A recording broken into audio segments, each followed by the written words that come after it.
Histoire l'homme-oiseau. Lorsque le fils du Chan eut fait comme autrefois, prononcé les paroles menaçantes et enlevé Saïdi, Saïdi lui demanda comme auparavant de raconter une histoire.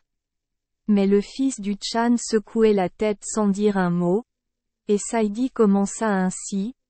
Autrefois vivait dans un beau pays un père de famille dont les 3 filles avaient quotidiennement à tour de rôle la garde des veaux. Or, il arriva un jour, pendant que la sœur aînée devait surveiller les veaux, qu'elle s'endormit et que l'un d'eux se perdit. Quand la jeune fille se réveilla et manqua le veau, elle se leva et partit à sa recherche, et erra jusqu'à ce qu'elle atteigne une grande maison avec une porte rouge. Elle entra, puis arriva devant une porte d'or, à côté d'une porte d'argent et enfin devant une porte d'airain.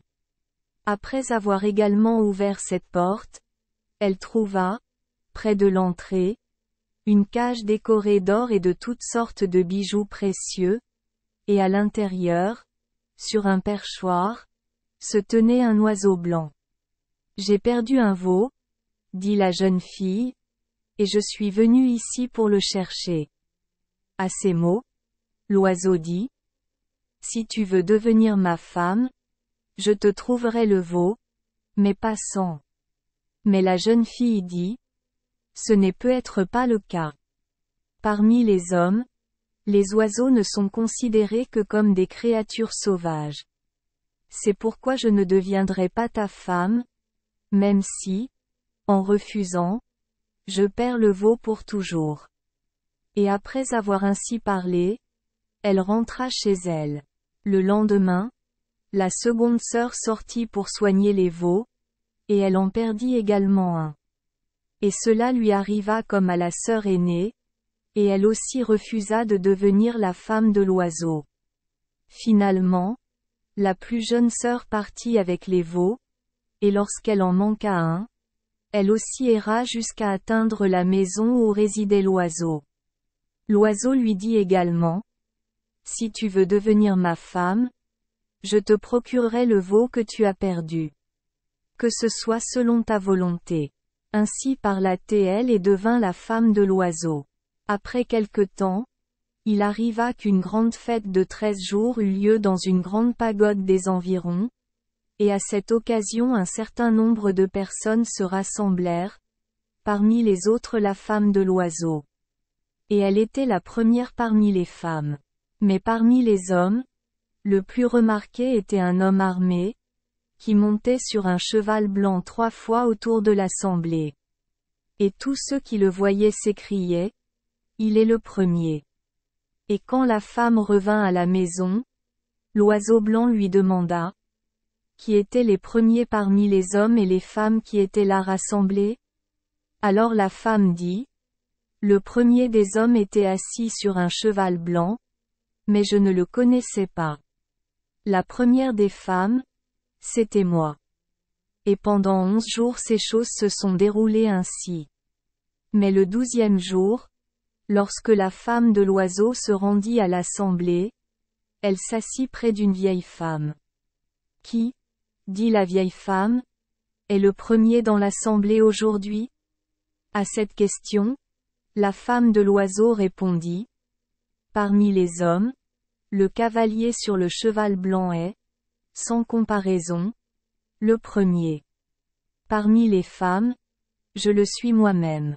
Puisse-je être lié à cet homme, car mon mari est compté parmi les créatures sauvages puisqu'il n'est qu'un oiseau. » Ainsi parla-t-elle en pleurant, et la vieille femme répondit ainsi, « Ne dites plus de paroles semblables à celle-ci. Parmi les femmes assemblées, tu es en toute chose la première.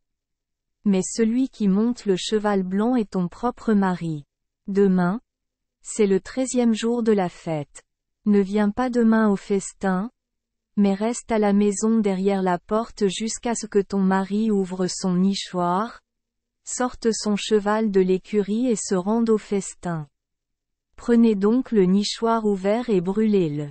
Et quand tu auras fait cela, ton mari restera désormais et pour toujours dans sa vraie forme. La femme de l'oiseau fit alors ce qu'on lui avait dit. Et lorsque le nichoir fut ouvert et que son mari fut parti, elle prit le nichoir et le brûla dans le foyer.